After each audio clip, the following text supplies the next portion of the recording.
Good evening. The Lawrence Alliance for Education Board meeting for October 12th will now come to order. The time is 6:10. Would you please rise for the Pledge of Allegiance? And tonight we've asked Mr. Marley to lead us in the Pledge of Allegiance. I pledge allegiance for the flag of the United States of America, to the republic for which it stands, one nation under God, indivisible, with liberty and justice for all. Thank you.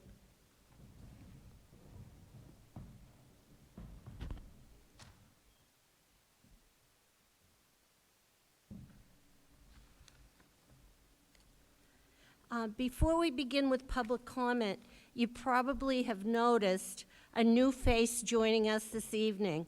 I would like to ask the superintendent to introduce the board's student representative. Thank you. It is my pleasure this evening to introduce you to our student rep, Luis Marroquin. I'd like to read his statement of interest and share with you my own personal experience working with Luis, but first let me read his statement. I've been involved in the student government scene since my sophomore year during the remote learning year. At first, I joined the group so that I could see how things worked in the school and to see if I could contribute anything into making the school a better place. When elections came around, I thought to myself, if I could hold one of these positions, I could contribute significantly more to not just my classmates, but the entire school as a whole. So thus, I decided to run for president in hopes of achieving that. Soon after I was elected president, I began having meetings with Mr. Caraballo, head of school for LHS, so we could work on making sure that the students' mental health was being taken care of during such a difficult time. Slowly, my passion to helping a community grew, and when I was a junior, when junior year came around, I decided to run for president once more. During the year, I was more focused on making sure students had a great, smooth experience coming back to in-person learning. Towards the end of the school year, we went on a field trip so that the students could have some fun and working tirelessly during the year. This now brings me to where I am today. Decided to have gone for this amazing opportunity to help even more people. Being highly encouraged to take this task on by Mr. Caraballo, my guidance counselor, and even Mr. Rodriguez, I would be a great honor to be part of this board so I could help even a greater number of students and just make the community better as a whole. I also want you to know that Luis participates in my superintendent's cabinet, and Luis is an incredibly thoughtful student. He's a great thinker. He has really good ideas and has really enhanced and raised the student's voice experience in our meetings. So I offer you this student both on the personal that I've worked with him, of course, his written statement here for your consideration to be on this board. Thank you, Superintendent. Anybody wish to say anything? Just welcome, and I hope that this will be a great experience for Luis, that he will remember and learn and be able to carry on and come back and serve us. All right, thank you. Welcome. I appreciate it. Welcome, Louis. I know you'll be a great student voice on this board, and we look forward to your thoughts and ideas as they relate to student life in our district. At this time, I would entertain a motion to confirm Louis as our student representative for the Lawrence Alliance for Education. So moved. Motion made by Julia. I need a second. Second. Second by Noemi. We'll call the roll. Julia? Yes.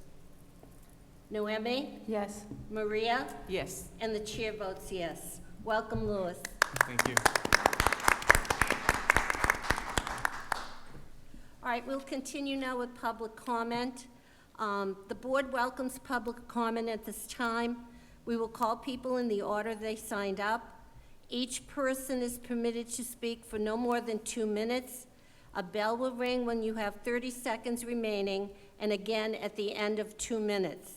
I ask that you please respect this limit. Profanity will not be tolerated. If used, we'll turn off the microphone and the person will be asked to leave the meeting. I'd like to remind everyone that during public comment, the board is in listening mode, and as such, board members do not respond to comments.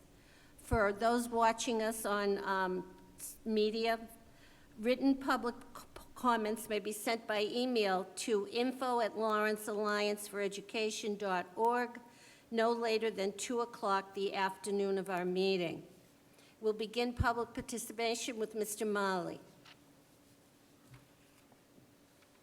Humayun Mali, 53 Chester Street. Good evening, honorable members. Thank you for Honorable Superintendent Cynthia Paris and LAE Board of Education for granting contract to Lawrence Public School teachers. Please do the same for our hard-working cafeteria workers and the professional worker.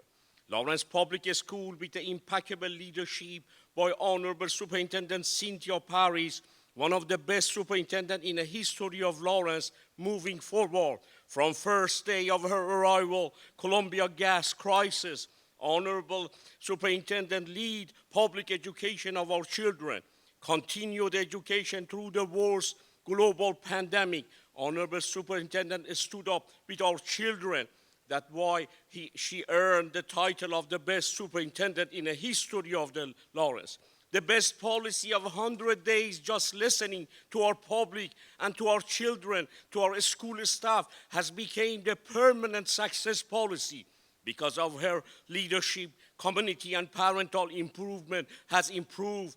The exciting news of building new school makes every Laurentian proud. But our job as a citizen not finished. We demand the best contract for our hard-working cafeteria workers who work very hard and also paraprofessional.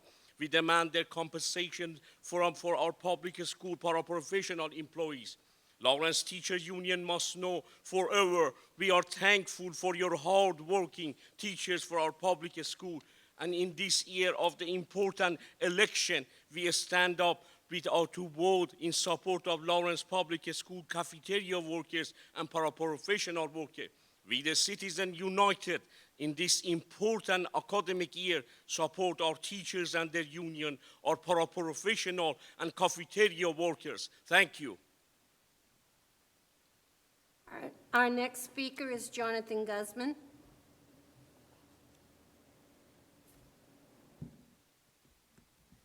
Good evening, Jonathan Guzman, Vice President of the Lawrence School Committee. The Lawrence School Committee has completely, collectively done 74.5 hours of training to better understand the foundation of governance and the fiduciary obligation. And in a letter that was sent to this board, the Glenn Kusher, the Executive Director of the Mass Association for School Committee, said, attendees were thoughtful, purposeful, and clearly committed to understanding the role of the school committee in the Massachusetts public policy arena and its community as leaders.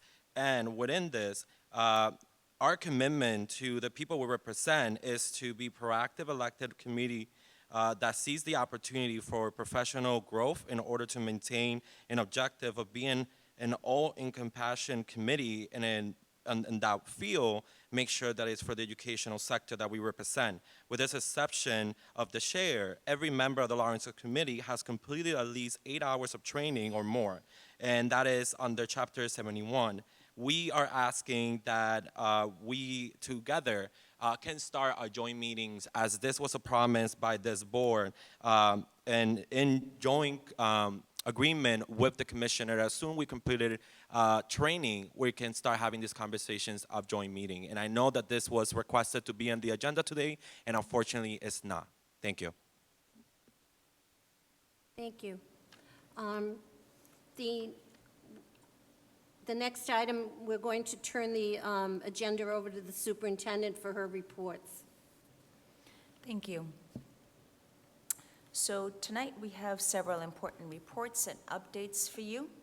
First, the enrollment and attendance data update. So in a moment, our Chief Partnership Officer, Juan Rodriguez, will give us an update.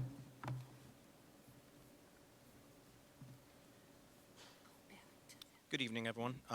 We're just providing some updates from our presentation from last month with some more detailed information and also some information on students who have joined us since the beginning of the school year and students who have transferred out. So we did add some information to this slide. As of September 9th, we had just over 13,000 students enrolled in the district. As of last Friday, around 2 o'clock in the afternoon on Friday, we had 13,189 students enrolled, and probably has gone up a bit as we probably registered between 5 and 10 students between last Friday and yesterday. So that's an increase of 154 students in about a month. During this time, 237 students have also left the district. Again, between the first day of school and Thursday, October 8th, 138 students have transferred to public schools within the state. Could be Greater Lawrence Tech, could be Lowell Public Schools, could be Brockton. 11 students have transferred to in-state parochial schools, and 83 students have transferred out of state. Majority of those to New Hampshire. We are seeing the increase that we talked about a little bit at the last meeting towards more historical levels of enrollment. As you see in 2019 and 2020, we were in the mid-13,000s, between 13,000 and 14,000 students enrolled. During COVID, we went down a bit, and now we are over 13,000 again, and we are approaching 13,500, which is where we were 4 or 5 years ago. Again, just an update of how many students at each grade level are enrolled as of last Friday. And just some more detailed information. We do have about 2,500 students who are identified as students with disabilities and have special education needs. Close to 5,000 students who are classified as multilingual, which means they are still learning the English language.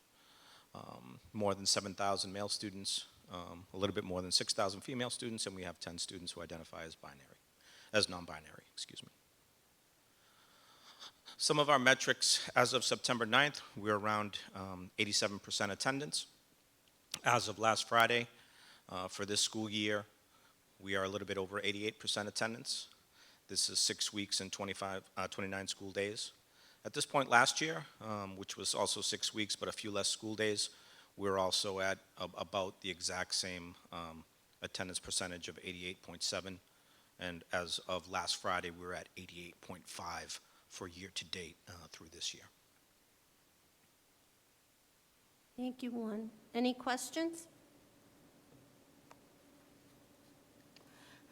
No, Emma? Yes, I do have a question, and what is, next slide? I think it's, yes, and that one. So it's interesting to see that middle schoolers, 6, 7, and 8 are in the 1,000, and then it dropped, and I can understand because the student shift. Sure. But before that, you also see a jump from 5th to 6th grade, although I don't see the numbers that big, that close. Yeah, if you see, I don't know if you can see the laser pointer. Yeah. But you can see, again, the grade levels that were a little bit larger 3 Oh, I years ago see. have Yep. continued that way up until this point. Okay. It's this cluster of grades that 4 years ago were all over 1,000 students, and they have continued that trend. And those are still our biggest grade levels, 6, 7, and 8 at this point. And then you have a jump again from grade 11 to 12. Yeah, again, like we did talk to the folks at the high school. We do have some students at the high school and the high school learning center specifically who are still categorized as 12th graders who are looking to complete their graduation requirements, Okay. Things like that. Okay. And again, the drop between 8th to 9th grade are students taking advantage of other educational options they have, GLTS, Central Catholic, Yes. Some of the other fine institutions that we have in the Yeah, it was Merrimack just the 5th to 6th and the 11 to 12 Yes. that I was more, wondering those jumps. So, okay. Juan, I have a question. Are there any grades or classrooms being closed in particular schools because of the high enrollment? Yeah, sure. I think we've closed, I think 5 grade levels across the city. Like, the Oliver, we closed down for enrollment, because of their numbers were initially high. Again, as we have transferred some students out of the district, as we found that they weren't living in the city of Lawrence anymore, we have reopened some of those classrooms. We can get you the details on exactly which grade levels at which schools are closed right now because of enrollment purposes. Are you still registering large numbers of kids, or has it settled down? No, I think we're still taking walk-ins. There's still folks, who are completing things independently and just email us when they upload all the documents. I just completed this afternoon a couple of siblings who are coming from Linfield, who are going to be starting at the Frost School on Friday. So I think it's going to be, it's not going to be the significant amount of folks who register in August and January, of course, but there's a steady stream of folks who are still registering. And there are still some students who might be waitlisted for Greater Lawrence Tech who are at Lawrence High School who may end up transferring out in a week or two if Greater Lawrence accepts them from the wait list. So there'll be a steady stream of withdrawals and enrollments as the fall goes on. And then, of course, January is another historic heavy time for enrollment for us. All right, and I'm concerned about the attendance figure, and I did discuss it with the superintendent. I asked her if there was, any way we could get the two votes council, the parents on the case to start their campaign again.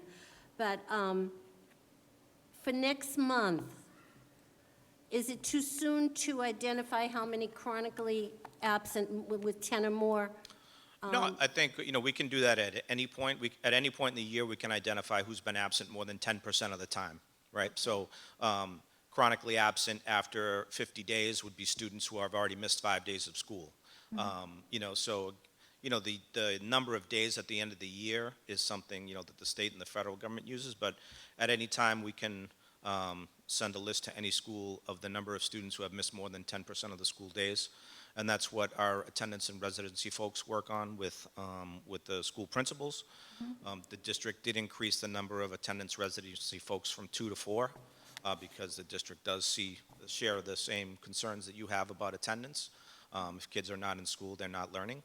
And I think, phone calls are great, text messages are great, other ways of communication are useful, but having folks actually talk to families at the families' residence to see how we can help students get to school and access services that they may need to make them feel comfortable in school so that they want to go to school is, I think, going to be the way that we end up improving attendance. Okay. And you can keep us updated with those numbers so we can keep track of those? Yes, absolutely. Okay, thank you. Any other questions? Julia? Thank you, Juan. This is very good. I like the way that you've presented it to us that we can compare. And also the explanation as to where the children are moving to. Because I think a lot of times when we get these reports and we don't know what's happening, we just feel that the kids are just dropping out of school rather than moving in different directions. But I do have a question regarding the 12th grade increase. Can you tell us a little bit about that? Because it seems significant from the last few years. No, definitely. As I stated earlier, there are some students who are finishing off their requirements, for graduation purposes. They will be listed as graduates on our October SIM submission if they have been verified to have finished their graduation requirements for a diploma.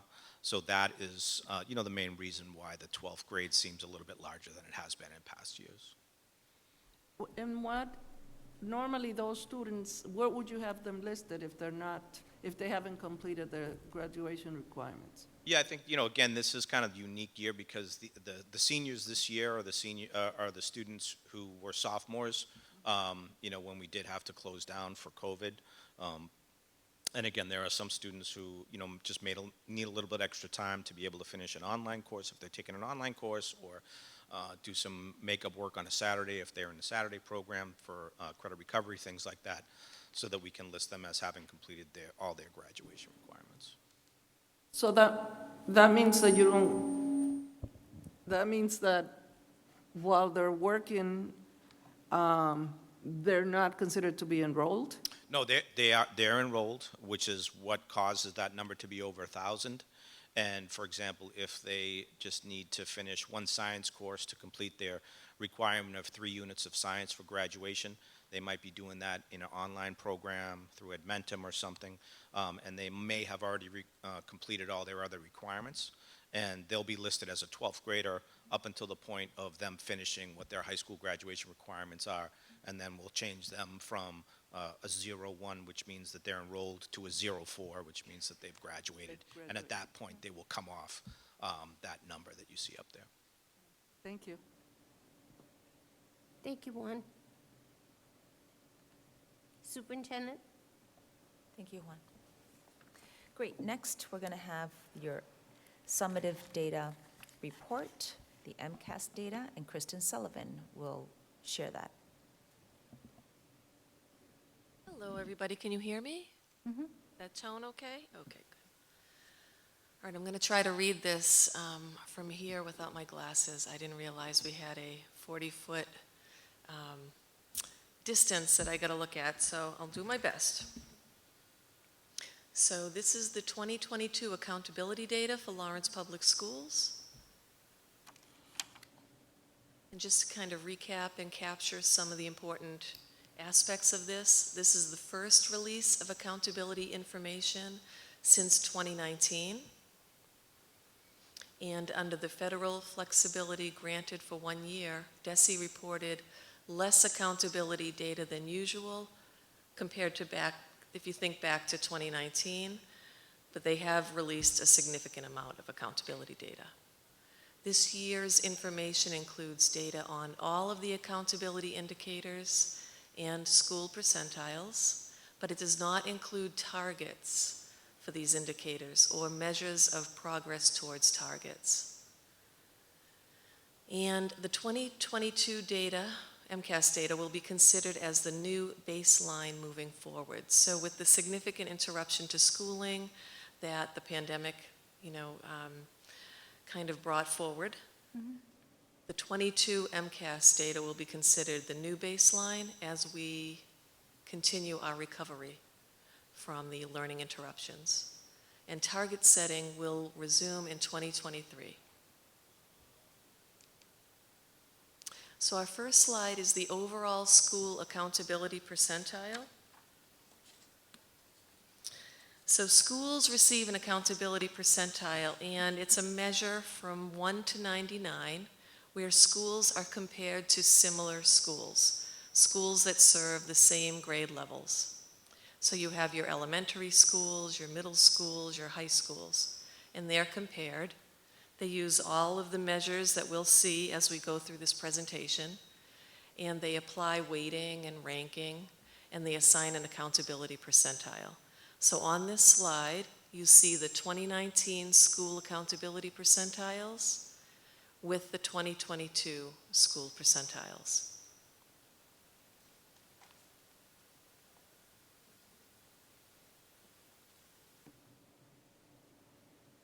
And if a school does not have at least 20 students counting in accountability, they do not receive, the data is not released. Okay.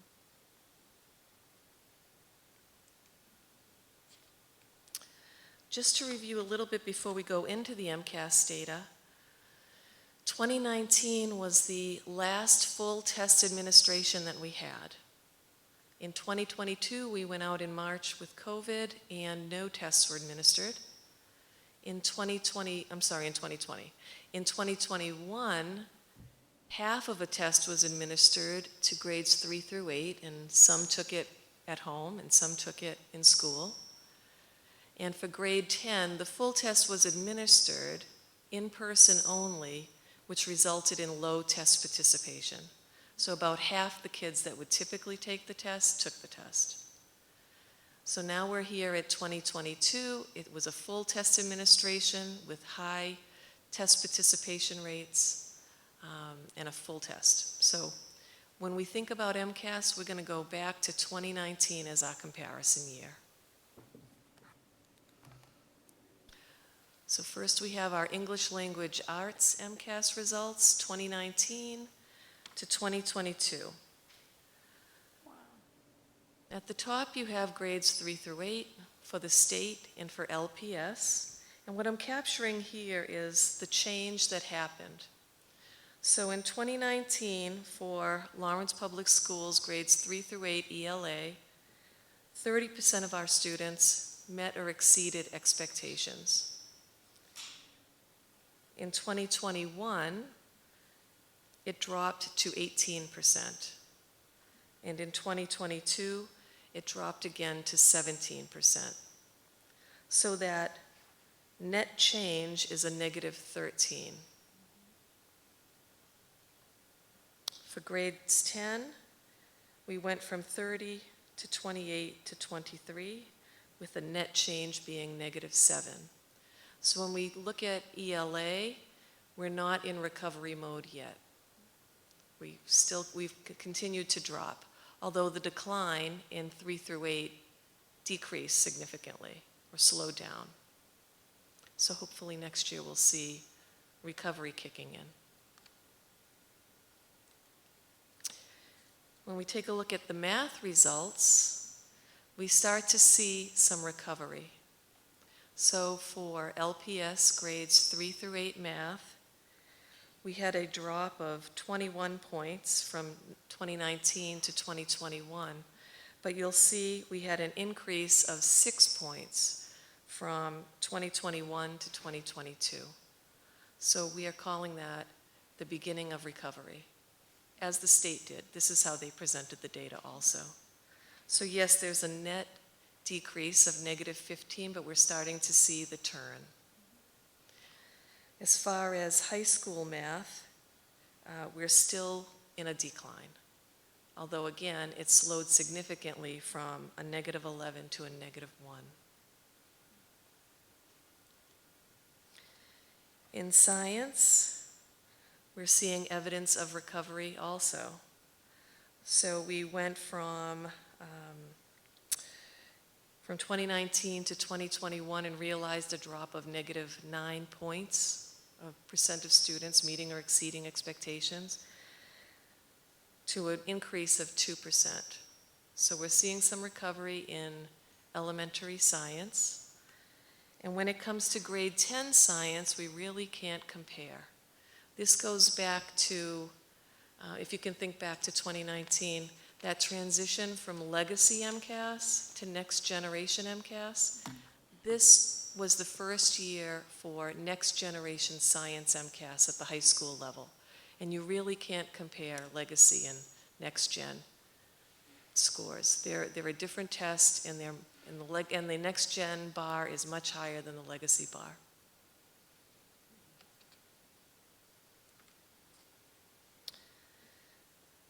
Here's our 2022 MCAS by achievement level. So MCAS students earn one of 4 achievement levels: not meeting expectations, partially meeting expectations, meeting expectations, and exceeding expectations.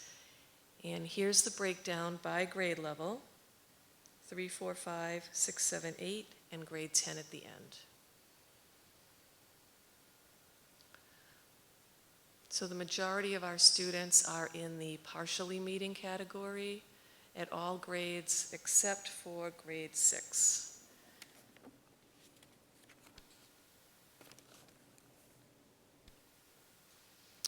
In math, the same would be true. Most of our students are in the partially meeting category, with the exception of grade 3.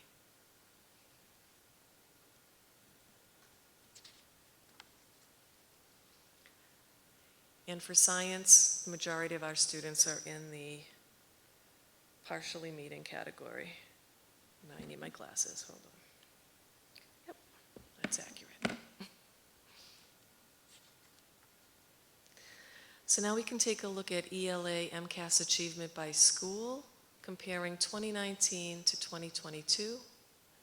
And this is the percent of students meeting or exceeding expectations in ELA by school.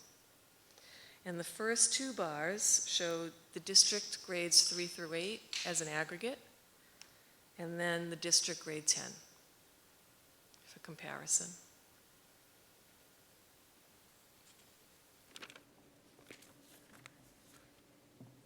And here we have math.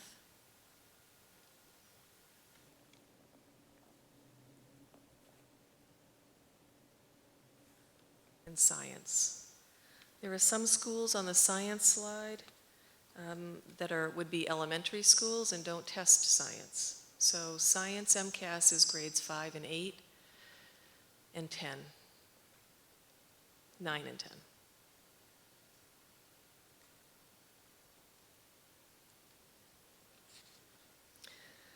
The state also shows MCAS achievement not just by percent of students meeting or exceeding expectations, but it also captures it by the change in the average scaled score.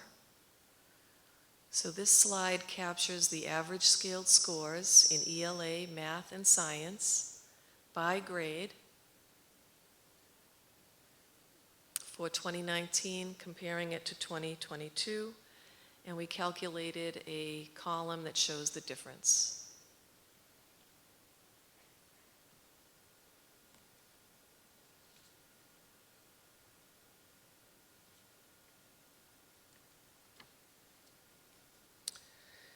This slide relates to how our English learners and former English learners, how they've done on MCAS.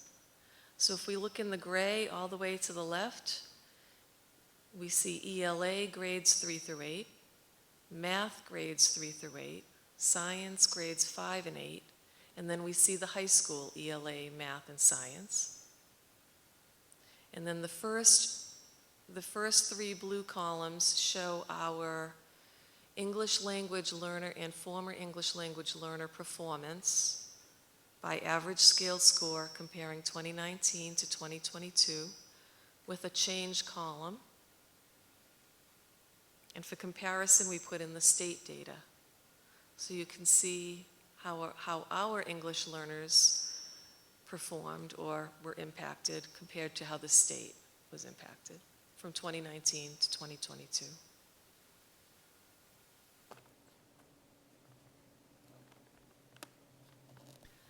The next slide is the same, except it's for students with disabilities.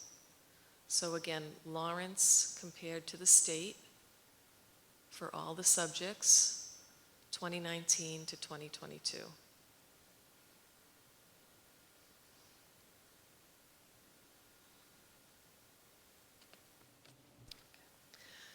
So that wrapped up MCAS achievement. Now we're going to take a look at MCAS growth. So just as a little reminder, MCAS SGP is what it's called, Student Growth Percentile. And there are 5 buckets: very low growth, typical growth, high growth, and very high growth. And the state median, or state mean actually, is always 50, except for last year. But we don't want to go back there. So let's stay on 2022. Here's the breakdown of our student growth percentiles by grade for ELA in the first 3 columns and math next to that. So ELA and math are in this table together.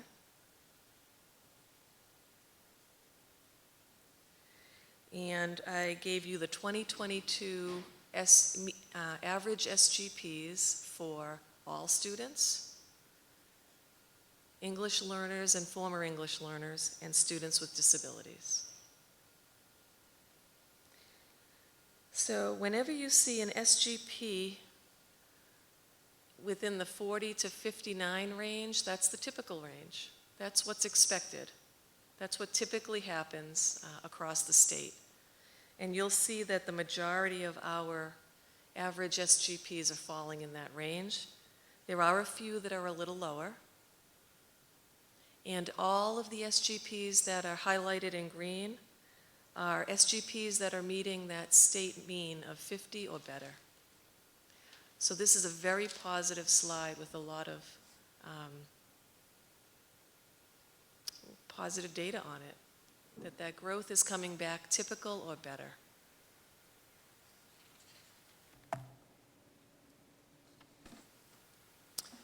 Here's how the schools did in ELA SGP, comparing 2019 to 2022.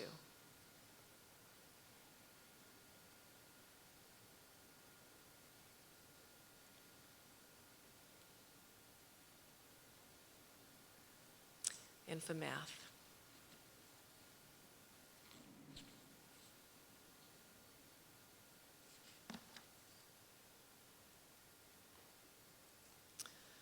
The remaining indicators are not MCAS, so they're all the different indicators, and a large percentage of them are high school indicators. So this first one is the historical four-year graduation rate. It's a high school indicator. And this is for LPS, so this includes all high school students, whether they're at LHS or RISE or HLC. This is the aggregate.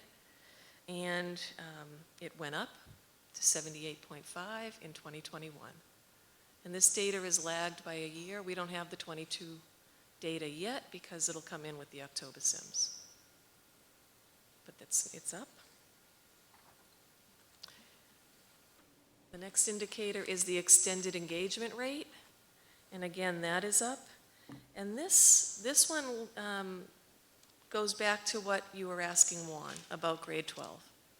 So this is an indicator that kind of captures that a little bit. As students stay on past a 4-year, if they don't graduate in a 4-year, they become part of a 5-year graduation cohort. And so this indicator captures the percent of students that are in the 5-year cohort graduation rate and remaining, and they're still enrolled. So they're persevering in working towards their diploma. And it went up from 78.7 to 84.1. So this is great. The annual dropout rate is also a high school indicator. It measures students that drop out in grades 9 through 12. And it's on another positive drop, down to 2.1%.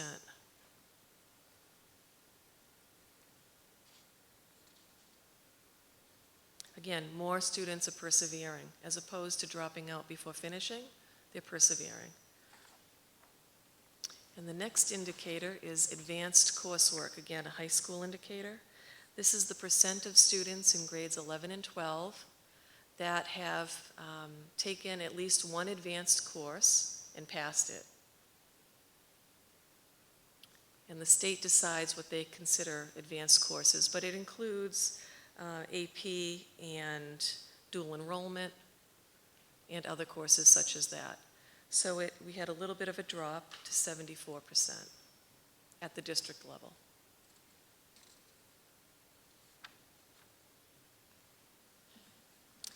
The next indicator is progress towards attaining English language proficiency.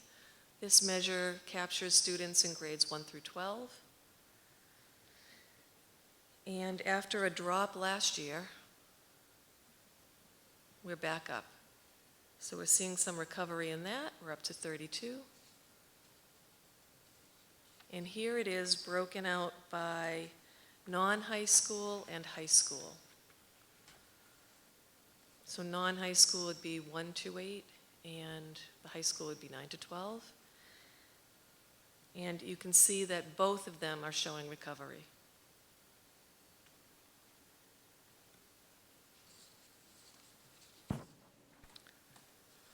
And I think the final indicator is historical chronic absenteeism. And it is up to 43.5% in 2022. So for students that have enrolled 180 days, those are the students that missed 18 or more days. If they were enrolled for 90 days, they missed 9 or more days. And it's up to 43.5% last year.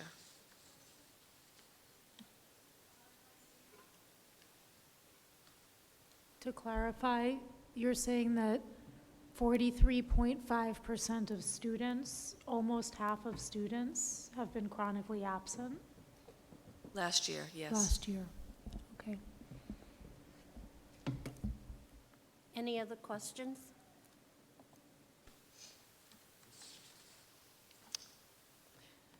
And the last slide has some links that if you wanted to dive deeper into the data, it's on the DESE website, and those are the links to it.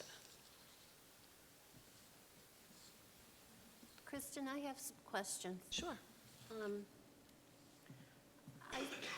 I was looking at the MCAS reports, and do the schools refer to the item analysis that's available with the MCAS?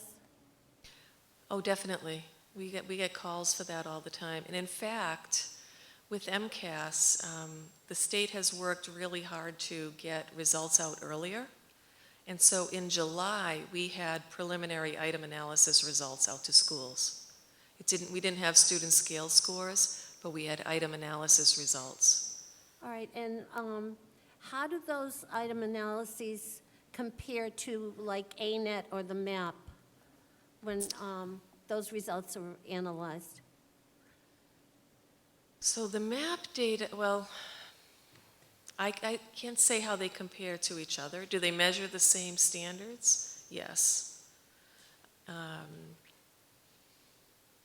I don't know that I can speak to how they compare, like how did students do on a standard in MCAS compared to ANET? I've never looked at those two things that way.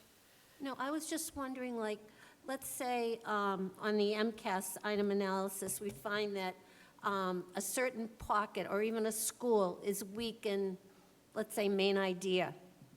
Would the MAP test results as well as the ANET pick up, if those two tests pick up the same thing, then it's something that's might need more professional development for the staff to teach the main idea correctly. You don't know if you find any commonalities between the three?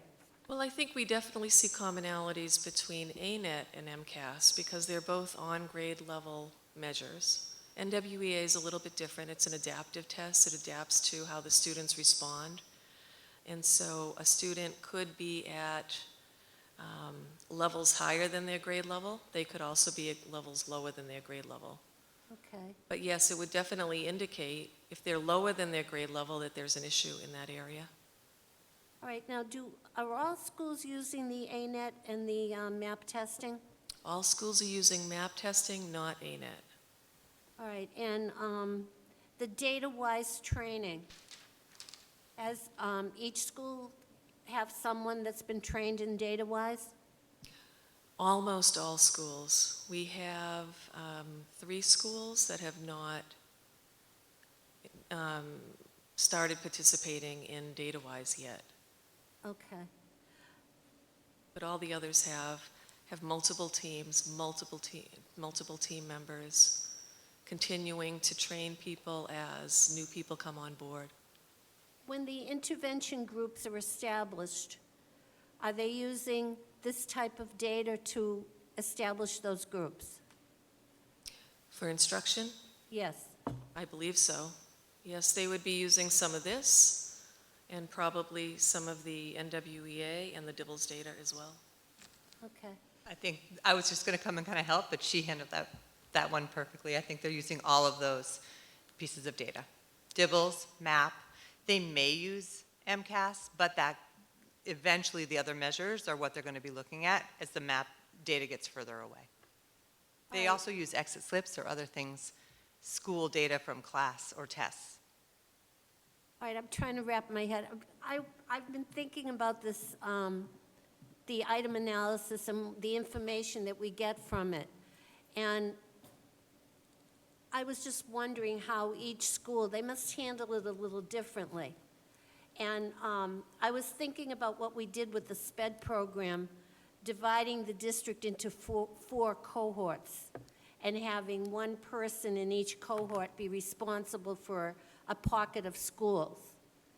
If we were to do something like that with data, have 4 people, the schools divided into the 4 quadrants, have one person responsible for a handful of schools to work with each school to effectively use that data to form their instructional groups. It just seems like it makes sense to me. And if you have advanced teachers in the building, that could be a project for an advanced teacher to spend time looking at that data, looking at the item analysis, and moving it forward. I don't know, it's just a thought. I was trying to bring it down to a level where it's not so cumbersome for the schools to look at everything, if we could do it in pockets. I hear you. I can tell you, I've never thought about it that way, but I can tell you the schools do a phenomenal job of kind of triangulating that data. And I believe they are, I've seen it, them using the data to look and decide what their interventionists are focused on. The DIBELS in particular, their progress monitoring every 6 to 8 weeks, so they can move very swiftly, really contextualized to their own school. But I hear what you're saying, and that would be something to take a look at. And when I looked at some of the results of the schools, the third grade, naturally, it's their first experience with the test, but the third grade seems to be the lowest testing grade, which leads me to believe that the instruction in 1 and 2 needs some beefing up to prepare the kids coming to grade 3. I And- think Go ahead. I think it's a fair place to insert in the presentation we gave last month on the science of reading and all the work we're doing. We think is going to show up. I mean, that's very clearly in pre-K, K, 1 and 2, deep instruction around science of reading and using that in the high, rigorous materials for CKLA. So we're thinking, Kristen just said to me, those lower scores in grade 3 are seen at the state level too. So it's not just a Lawrence observation. But I think the science of reading that we're implementing is going to have an influence there on those scores going forward. Okay. I just have to find my questions, I'm sorry. Now tell me about target setting. Could you explain how that happens? Yes, so DESE, if you think about it, they measure schools not just on their overall achievement, did they hit the mark, but they also measure them on how did they grow. And Lawrence has always been really focused on this idea of growth. We know where we are, and we need to show growth. And so they will take a baseline, which will be 2022, and they'll say, this is your average scaled score. We expect you to grow, it might be 10%. And here's your new target for 2023. And then remember the point system of, I met my target, I improved, but I was below target, I actually declined. And then they award points. And all of that is accumulated into this progress towards meeting targets. So all of those indicators will get targets next year. Okay. So it's not just about, let's just get new numbers, and we don't look at them in reference to where we were. It's all about, let's look at these numbers in reference to where we were and how much we grew, and how, if we're moving at a rate that the state is, wants us to be moving at. And I agree with you about the student growth. I always felt that if a student showed growth and we're in that typical range that the child is learning, and those scores always meant a lot to me as far as the student growth goes. Wait a minute. That might be it. We're hoping, right?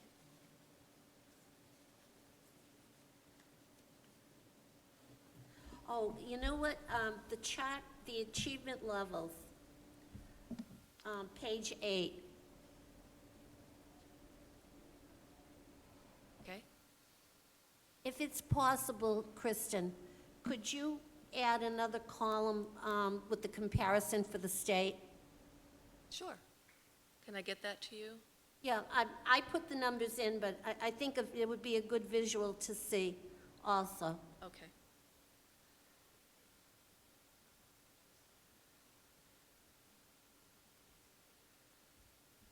I think that might be it. Any of my other colleagues have a question? Go ahead, Jess. So I'm wondering if you have any theories as to why the ELA loss was so much greater than science or math and is taking so much longer to recover? Well, I believe that it's the early literacy. I believe if you think about a 5th grader last year, went out in 2020 as a 3rd grader. Remote instruction for reading and writing we know is really difficult. Okay, and now they're a 5th grader with 1 year of instruction trying to capture that. So I think it's the nature of reading and writing instruction that doesn't lend itself to remote. Plus, on top, so that's one part of like that there was learning happening, but it was different, right? There's also significant absenteeism, and due to COVID protocols, etc. So without like we were even talking about it, without test and stay for the COVID testing, our chronic absenteeism probably would have been even higher. So that was the impact on the classrooms. So are you saying that the science of reading approach is going to be our way of intensively trying to make up for that? I think that's one of the main approaches, especially for early literacy. But the other, I also talked about last meeting, which we call the LLCC, which is 25 of our schools are participating in a really intensive program to focus on improving pedagogy, which is a huge word to kind of say each school is picking 3 to 4 instructional strategies that they're really honing in on that focus on where their kids are and what will be best for their kids.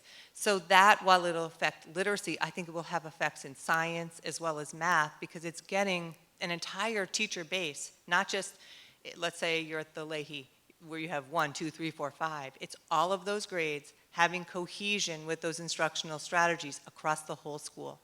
So we think that's going to be just a huge movement this year. And we're seeing excellent participation and very high ratings from a tough crowd. Like, they're taking time from their school day to participate in these, and they're loving it and getting great work done. So I think those two together, the LLCC and SOR, Science of Reading. Okay, thank you. Julia? Thank you. Kristen, how are you? How about you, Julia? I just have one question pertaining to the 10th graders. It seems that across the board, they seem to be the ones that are doing the worst of all of the kids. And we all understand, what they went through. What measures are being taken to help those kids to move on and hopefully bring up those numbers to the state level at least, or as close as we possibly can? I think there's a lot of work with the data-wise process that was just referred to earlier. I know the teams at the high school are very deep in that work, and that's very contextualized to taking numerous forms of data. It does look a little bit different at the high school because they're looking at different data. That's one of the main places I'd say. They also have a new curriculum that is very rigorous. They're in their second year of unfolding it, which I think is a strength. And there's just a lot of cohesion around the team and their work there. So those are the main things I think. They're very attentive to data this year. I know that for a fact. And I think that they are, putting that into instructional strategies as well, based on the data that they're seeing and the data-wise process and what it's highlighting for them to work on. Maybe some type of an incentive for the kids, some type of competition or something might help in terms of them getting more motivated to bring up those numbers for themselves as well as for the district, and compare them to the state level and let them know where they are so that perhaps we can work with that. Yeah, Thank you. This is very comprehensive, this presentation. Thank you. I'll add with our high schoolers, and maybe Luis can chime in here, that attendance is also a factor here. So our high schoolers, as you know, historically are the ones who can be at the highest end of chronic attendance. So that, in addition to then acceleration academies, which will heavily market and make sure that they also participate in during the breaks, which is your idea of like incentives and making them come during periods of time where they can do more recovery than some other students.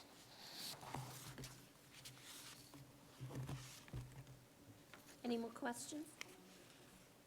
No. Kristen, thank you. And Melissa, thank you. That was a great report. Thank you so much. Superintendent? Great, thank you both. So next, we're going to have an update on human resources, and Maricel Gores will share that information.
All right, I'm trying to open it up on my laptop and it's not opening, so I'm just going to try and view it from here. So I come with you with some new data from last month, some data changes. The presentation you're seeing here is as of today. So your packet may be just slightly different, but I wanted to give you the most up-to-date, accurate numbers. So you can make those changes directly on your packet. Last month, we had a grand total of 2,227 employees. We've increased that by 110 at 2,237, with our biggest increases in paraprofessionals and teachers. We've also increased in building-based substitute teachers and our long-term subs since the vote of ratifying those contracts last month. Here are our current vacancies. So our building-based substitutes, we are at 13 positions to be filled, down from 20. Our paraprofessionals, we had 41 to fill. We filled those. We have an additional 25 that we've added, so that's not factored into the grand total. Those 25 positions are registered behavioral tech positions that's aligned to our Student Opportunity Act. Last year, we offered paraprofessionals training. We paid for the training for them to have this new certification, and therefore, now we have these available openings. There are additional positions added to the school buildings, and the paraprofessionals will earn a higher wage as we recently signed a memorandum of understanding of these individuals getting paid at the higher end of the hourly rate, plus an additional $5,000 annual stipend. Our teachers, we've decreased our vacancies from 73 to 32 currently across the district. Our long-term subs, we just decreased those from 9 to 4, giving us a grand total of 49. Again, that 49 is not factoring in the 25 that we're currently hiring for in the paras. So in total, about 74 vacancies still to fill. I'm incredibly happy and proud of our hiring managers and the work that they've done over the summer, and especially during the opening month of school. There's been a lot of joy in the classrooms. It's been really inspiring to see the motivation of our new staff who've joined us in the building, welcoming our students and families, working collaboratively, looking for resources and support to provide the best instruction for our students. So I'm really happy for that work, that engagement in the classroom, but also happy for the commitment from the Human Resource Department personnel and their steadfastness to get folks onboarded as quickly as possible in front of students. Wanted to share with you an update on our recruitment, retention, and diversity strategies. Oh boy. That one's gonna be hard.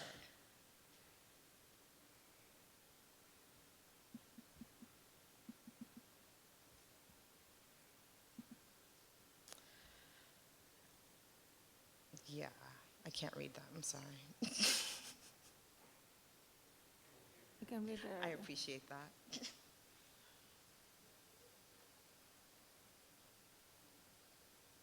Thanks so much, Dave. Sorry about that. So we have a number of recruitment strategies that are underway. First of all, the posting open positions online through School Spring, Indeed, and Handshake has been the role of the principal or the hiring manager of their departments. We also have had school-specific hiring fairs for those schools who've been in transition with new leadership. With new leadership comes a new change of workforce in a building, and therefore we've hosted school-specific hiring fairs. We had a district-wide fall hiring fair recently. I think I have, there you go. We have a flyer there, and that was on September 24th to hire building-based educators, long-term subs, classroom teachers, and paraprofessionals. That was a pretty interesting opportunity to host that at the high school. It was as a result of multiple principals who had the same needs to come together and problem solve around that need. And we supported them with the targeted strategy of having a fall hiring fair. So we had about 25 individuals sign up. We had interview schedules for those individuals to interview at each school, just all in one location. And we had online onboarding process right then and there that we could offer hire letters and hire packets. So that way we can execute those candidates quickly and have them on board as soon as possible. We also implemented an employee recruitment bonus of $2,000 per referral for non-hiring managers employees. And those were for any individual that they could recruit for us as of August 9th and through September 30th. We are keeping the recruitment bonus or referral bonus is what we call it on schedule. We're just prorating it as the months pass. It does require for that individual, in order to receive the referral, for the employee to stay the year and to be renewed an additional year to stay on with LPS. This was a great way for folks to bring on individuals that have the same common core beliefs about our students, to recruit folks that didn't think that there would be opportunities available for them, and for folks that were looking for a new change in a different environment for them to stretch their professional wings. We also advertised emergency license for individuals with BA degrees.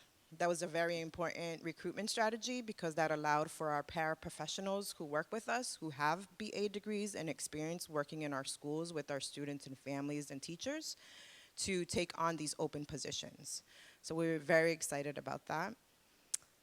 We do have a recruitment bonus of $2,500 if you're new to LPS and starting with us. You do have to commit the year to receive that recruitment bonus. We have been working really hard with outreach to college and universities faculty for our open vacancies. We got an excellent idea from one of our LAE board members, and we actually filled the vacancy with a sitting faculty member at a college and university. And that, I think, was a really great opportunity for the experience of that high school to college for our students, and also for the professor to have that experience of what our students, preparing our students to be college ready. As I said before, promoting paraprofessionals to BA, to to teaching positions. I've mentioned that before, but what I failed to mention when I made that point was that DESE had changed the requirements and had extended emergency licenses to individuals with BA degrees. That has opened up a big door for us and an opportunity to really recruit more bilingual, bicultural staff members. We held grade level specific principal workshop sessions where folks who had interview candidates that were not necessarily a great match for their school community, they could share that candidate information with their principals at other schools that were looking for similar qualifications.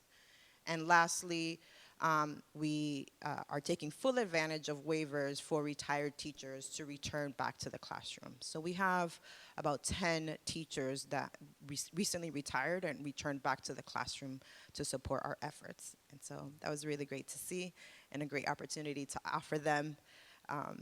And they come back with just renewed energy, which is awesome. So I want to be them when I grow up. Just to tell you a little bit more about our partnerships with post-secondary institutions, we are working really collaboratively in this teacher pipeline development for licensure and degree completion. Given all the dynamics that I've just shared with you, we have emergency licensed folks who have BA degrees. We have our paraprofessionals who are interested in becoming teachers, and we started a partnership last year with Regis College. Our third point there, the DESE Teacher Diversification Grant allowed us to take advantage of that partnership with Regis College and fund for our paraprofessionals to complete their bachelor's or master's degree towards education licensure and do that completely online with support from a central office staff who's case managing them, ensuring that they have that support, that work-life balance, technology understanding, and support in registering for MTEL and so forth. I mentioned before the recruitment of faculty from area colleges and university to take open teaching positions, and we're looking forward to hearing back from DESE regarding the second round of that teacher diversification grant to continue our para-to-teacher pipeline.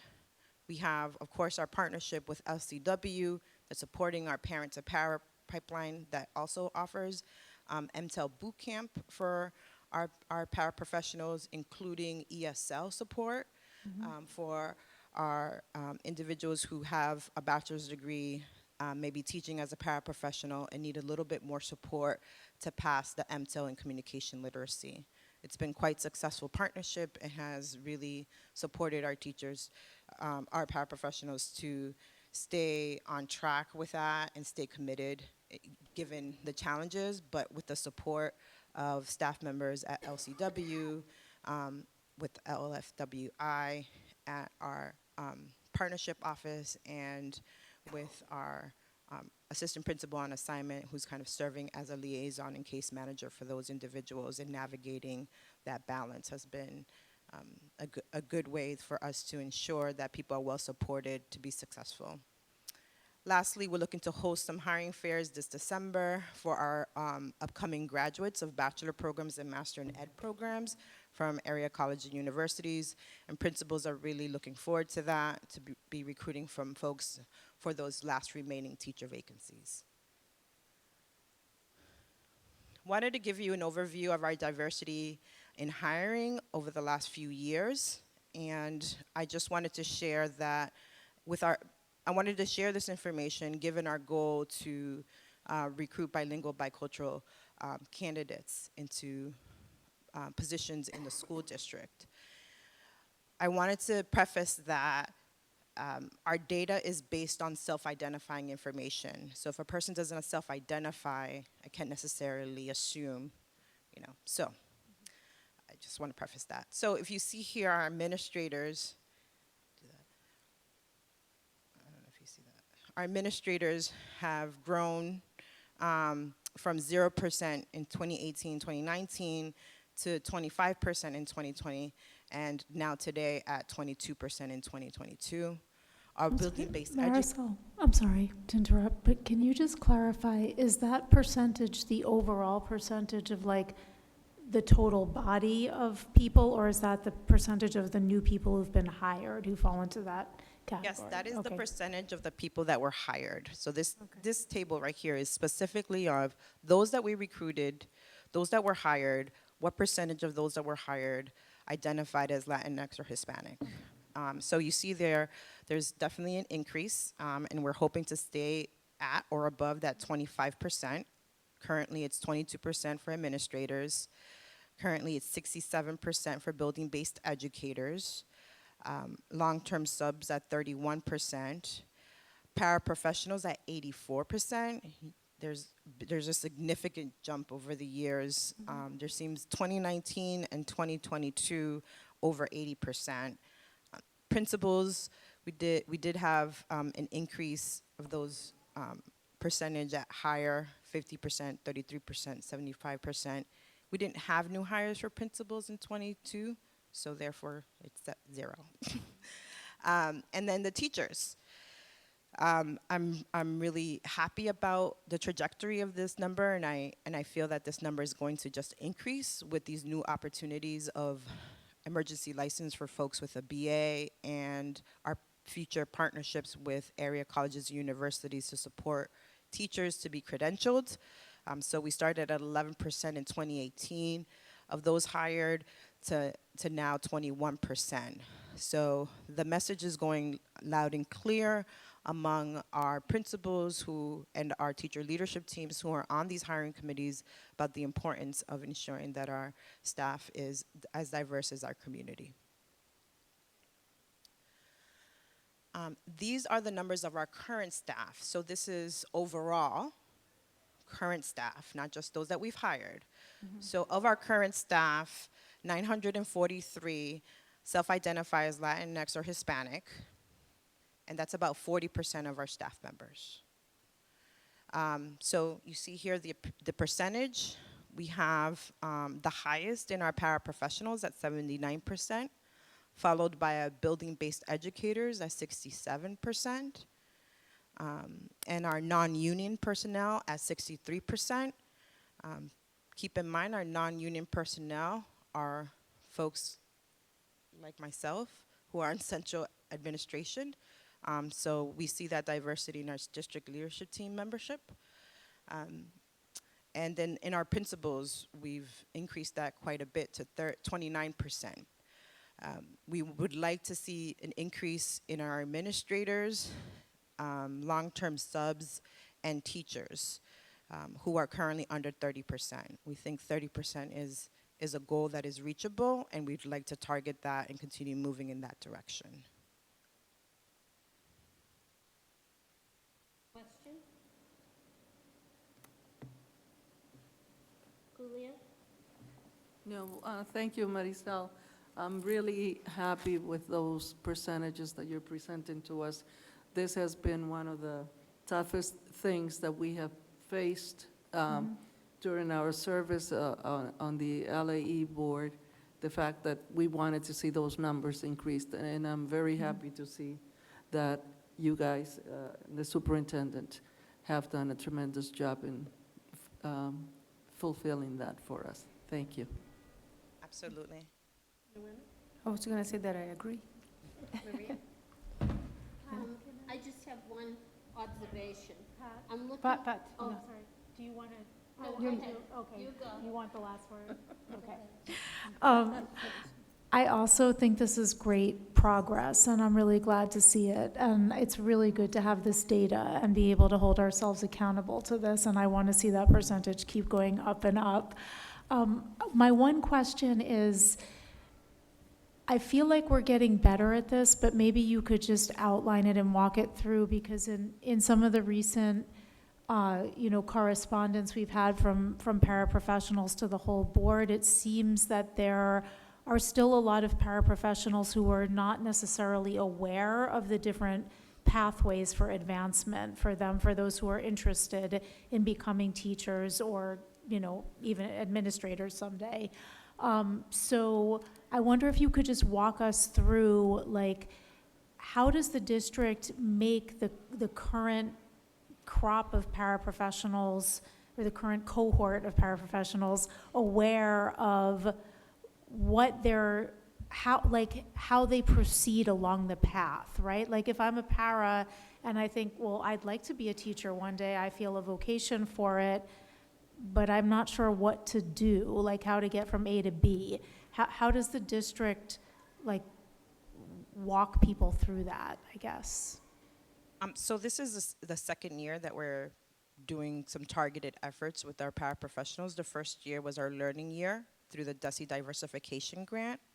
So we did personal outreach to paraprofessionals that had associate's degrees and invited them to information sessions. And after those information sessions, then asked them to identify if they were interested in this opportunity. And then after they were interested in the opportunity, we had an assigned staff member that helped those individuals walk through and complete every step of the process. We also asked for principals for recommendations for individuals as well that were performing significantly well, had this talent, and saw a potential for them to be an excellent classroom educator. So those were our criteria in our first version of this grant. Having learned some lessons, we already have an information sessions ready to be delivered on November 8th. We sent that information out in the principal bulletin. We have a monthly meeting with the paraprofessional union president. That's where I share information, this type of information and then we email that so that then the paraprofessionals get not only information from their principals, central office, but also the union leadership. We have a web page on our website under careers that outlines basically what our pipeline work is to support individuals who are looking to become educators from paraprofessionals. What's a game changer this year is that whole emergency license, which I'm pretty excited about because folks, it's been a significant barrier that you have to have a master's program. So it's an economic opportunity gap there. And so now we have an opportunity to close that quite a bit with our teaching workforce through these opportunities and these partnerships with area colleges and university and DESE's commitment to support diversifying the teaching workforce. Great. Thank you, that was really helpful. Yeah. Louis? I just wanted to say that I know you mentioned some teachers have been coming back from retirement to teach once again, and I just wanted to give a comment on that. I actually have that firsthand experience. My current health teacher came back this year from retirement, and now she's teaching upper school at Lawrence High, and she was telling the class in the beginning of school, saying how she's really happy to come back and be teaching my class, like our graduating class and all that, and I just wanted to say that. Yeah. Thank you. It's a win-win for all, I tell you. The other thing that I had on my PowerPoint probably as notes to reference is that this, the teacher pipeline development is also starting at high school. So we piloted with 19 high school students to receive paid internship opportunities for the summer and working with outer school age students with community organizations, community-based organizations. And they were CPR, first aid trained, and taught to do kind of some lesson plan and development around activities for students. And then the hope is that they then practice taking the Parapro test so that when they graduate from high school, they have some experience, first aid CPR trained, and Parapro test. So if they would like to become a para prior to pursuing an associate's degree, they're able to do that, but they also could be able, with this experience, earn hopefully a higher wage than minimum wage when it comes to working with organizations that serve students at out of school time. So we're looking to continue to expand that partnership and opportunity. The YMCA was one of those organizations, YDO, and a couple of elementary schools. So. Anybody else? I just have one observation. If you could go to the last page. Right there. Yep. My fourth grade estimation skills are, way behind me, but I'm looking at those numbers. Are those numbers supposed to total 943? They are supposed to, but I only pulled out our our staff that is student facing. Right, because I'm looking at it, and I just did a quick addition. I came out with 723. Yeah. So there's. I don't know if that would change your percentage. It doesn't change my percentage. What it so 943 of all of our employees, that includes our cafeteria workers, our custodian, our safety services. Oh, that are not listed there? That are Oh, not okay. listed. This is just a highlight, a pull out of all of our groups. But I only focused on kind of student facing because with our bilingual, bicultural goals, we were really looking at which are groups that had very low bilingual, bicultural representation. All right, I apologize for No that. worries. I should have been more explicit. Thank you. Welcome. Anybody else? Okay, Superintendent. Thank you, Maricel. Great, so next, we're going to have a fiscal update, and Monsieur Jordan is going to share that update.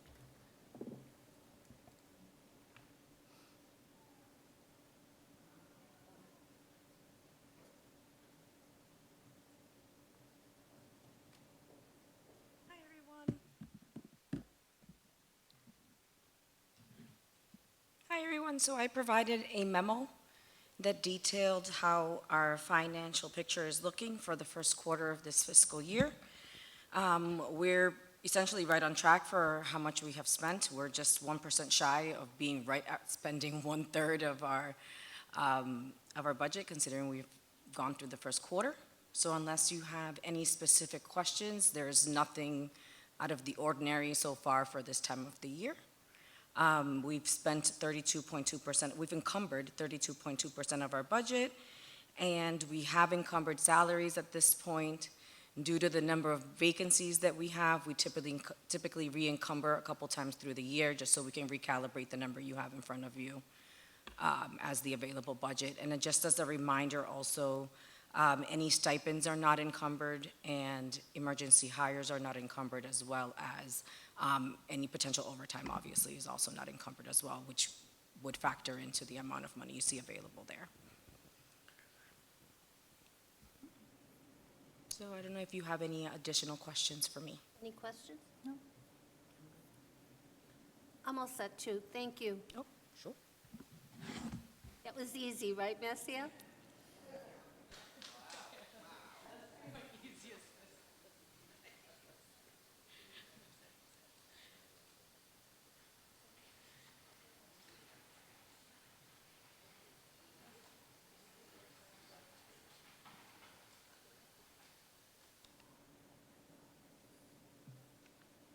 All right, before the superintendent gives her, her report on her reflection, I'd just like to go back to the first item on the agenda, the construction easements for the intersection improvement project at Marston and East Haverhill Street. Unfortunately, Dan McCarthy from the Planning Board was unable to attend tonight, so he's asked us to table that item till next month.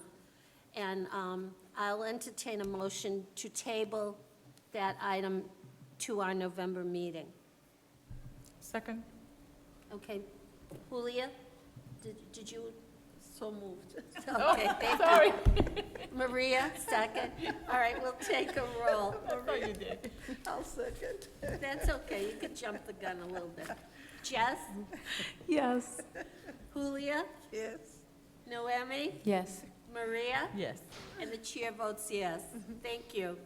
Superintendent, back to you. Great, thank you. Okay, next, I'm going to share an update on progress of my goals. If you're following along, I'm reminded that these don't have pages, so I will do my best to share with you where I am on the update. And I'll start with Goal 1. That was to create a vision for instruction that drives student achievement.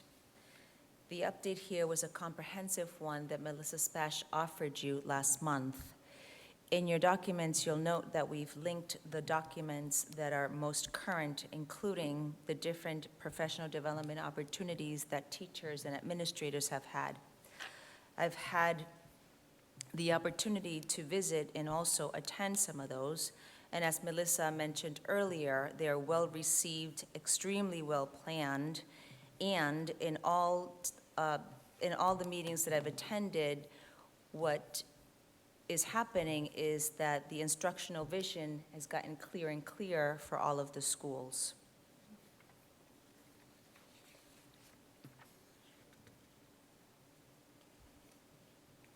I'll move on to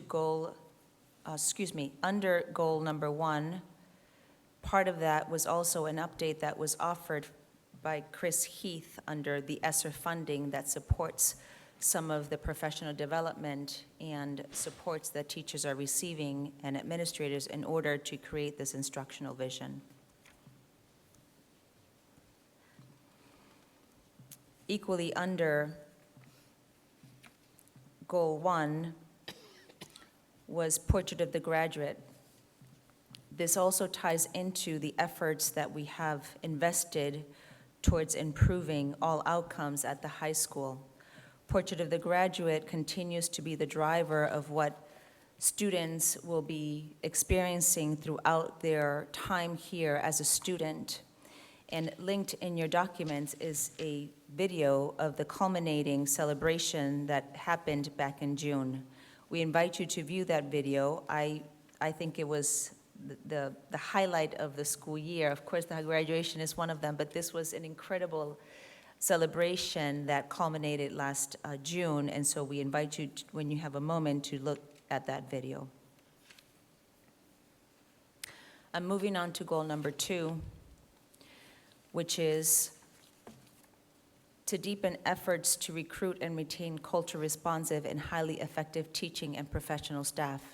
And I will not be redundant here because my colleague just gave you a comprehensive update of those efforts, and you entertained some questions, and she so brilliantly gave you all the answers, and we're very proud of that work as well. I'm moving on to goal 3, to deepen and expand ways in which the district engages with families and students. And the update here is continued work that we do with the various structures, including the well-received coffee hours, Duos Council, the restructured department of the Family Resource Center, the new structure including our chief partnership officers and those directors. I'm moving on to goal 4. And this one is to maintain effective lines of communications and collaboration with all community and city stakeholders, including you all, city officials, and school committee members. You'll note here the additional times and efforts for all stakeholders. You'll also note that during this time, there's been a change in board chair. You'll also note all the copies of correspondence linked in your documents.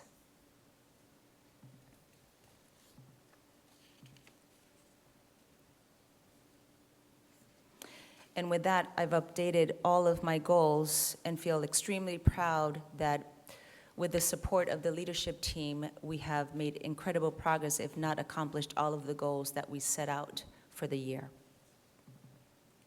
Thank you, Superintendent. Any questions from the board?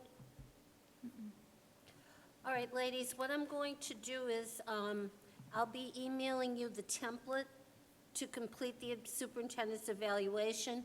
I'm asking that it be returned to me by October 28th so that it will be available for our November meeting. Okay? Yep.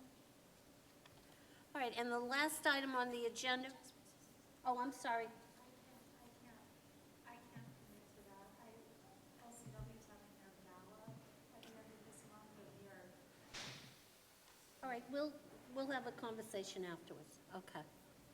And the last item on the agenda is to approve the minutes of the September 14th meeting.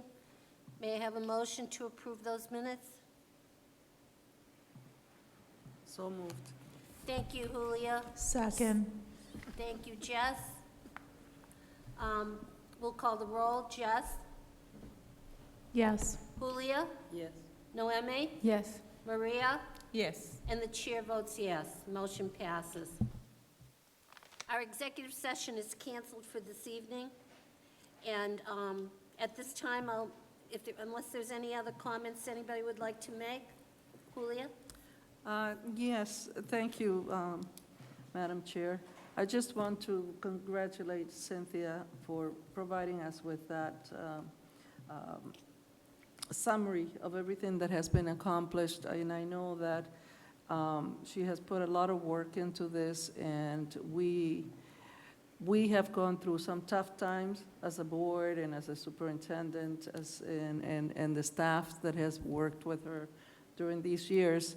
And I just want to say that I personally really appreciate all the work that you've done and for providing us with that information, and we'll just take the next step. Thank you. Thank you, Ditto. Julia. Anyone else? Okay, we'll entertain a motion to adjourn. So moved. Second. Thank you.